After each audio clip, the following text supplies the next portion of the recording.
Cordial saludo a todos. Hoy voy a presentar la síntesis sobre la ampliación de capital y la política de dividendos. Me presento, mi nombre es Diego Leandro Goy Martínez, soy del programa de Contaduría Pública de la Universidad Nacional Abierta a Distancia y pues el curso al que voy a hacer referencia el día de hoy es el de Finanzas Corporativas para la toma de decisiones. El contenido que vamos a hablar en este video es sobre la ampliación del capital y las políticas de dividendos. ¿Qué es la ampliación del capital? Este término se entiende por ser una operación financiera dirigida a incrementar los recursos propios de una empresa con el objetivo de llevar a cabo nuevas inversiones o por necesidad de financiación. Seguidamente, la ampliación de capital es cuando una empresa decide pues obtener más dinero emitiendo o vendiendo nuevas acciones o a veces usando ganancias que no se ha distribuido con el fin de ofrecer más acciones a sus accionistas. Clasificación de la ampliación del capital. Tenemos emisión de acciones nuevas, las cuales se consideran un mecanismo que utilizan las empresas para aumentar su capital social. Dicho proceso consiste principalmente en crear nuevas acciones y ponerlas a disposición de los accionistas actuales o de nuevos inversores. En ese sentido, pues el término de emisiones de acciones nuevas se clasifica en el aumento de capital a través de la emisión de un valor que ayuda a aumentar el capital social. Por lo tanto, se convierten en obligaciones como bonos convertibles en acciones y por último, se les otorga a los empleados o directivos la opción de comprar las acciones en un futuro. Tenemos la capitalización de reservas, el cual consiste en transformar una parte de las reservas acumuladas de la empresa en capital social. En lugar de distribuir esas reservas como dividendos, se capitalizan mediante la emisión de nuevas acciones a favor de los accionistas. Tenemos las aportaciones de nuevos socios, que según su término hace referencia a la incorporación de nuevos socios que implica la entrada de nuevos inversores en el capital social de la empresa. Estos socios pueden ser personas físicas o jurídicas que aportarán capital a cambio de acciones. En conclusión, podemos decir que la ampliación de capital es considerada pues una herramienta financiera que puede ser utilizada por las empresas para financiar su crecimiento y mejorar su posición financiera.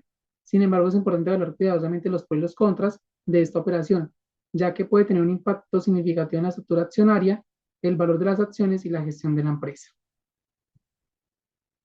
¿Qué es la política de dividendos? Eh, la política de dividendos se determina mediante el conjunto de reglas y criterios que una empresa establece para determinar la distribución de sus beneficios entre cada accionista.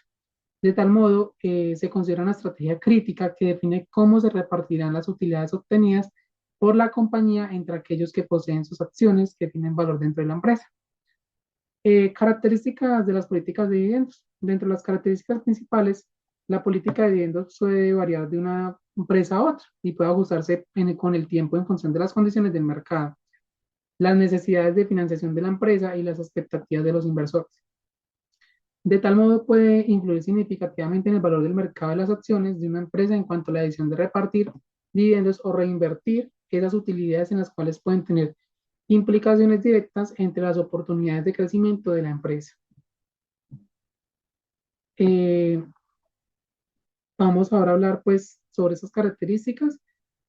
Vamos a tener las políticas de dividendos estables, los cuales son los tipos dentro de ese término.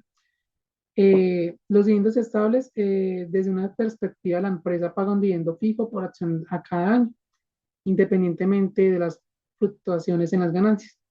Un ejemplo sobre ello es que la empresa Coltanques ha pagado un dividendo de 1.000 pesos por acción durante los últimos 10 años, con aumentos ocasionales de 500 pesos por acción.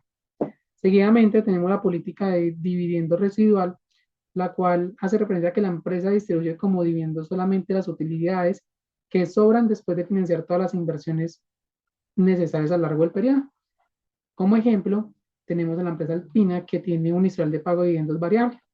En algunos años, cuando la empresa tiene grandes proyectos de inversión, no paga dividendos. En otros años, cuando la empresa ya tiene excedentes de efectivo, paga dividendos más altos. Seguimos con la política de dividendos combinados.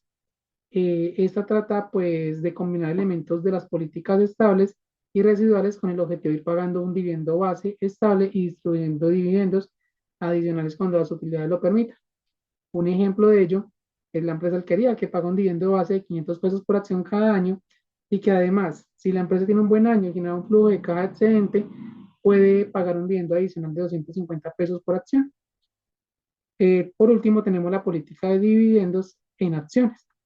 El concepto insta a que en lugar de pagar dividendos en efectivo, la empresa emite nuevas acciones a los accionistas proporcionales a su participación. Como ejemplo de ello, la empresa Bimbo decide pagar un dividendo en acciones del 5%. Esto significa que por cada 100 acciones que posea un accionista, recibirá 5 acciones adicionales. La importancia de la política de los dividendos conlleva a que los inversores suelen considerar los dividendos como una fuente de ingresos y por tanto las empresas que pagan dividendos estables y crecientes suelen ser valoradas más positivamente en el mercado. En otro sentido, la política de dividendos puede servir como una señal de la confianza que la dirección tiene en el futuro de la empresa en cuanto a la decisión de repartir dividendos o reinvertir las utilidades que afectan a la estructura del capital de la empresa y que por tanto puede influir en su capacidad de endeudamiento. Y por último, radica en que puede influir en la satisfacción de los accionistas y en su disposición a mantener sus inversores en la empresa. Muchas gracias.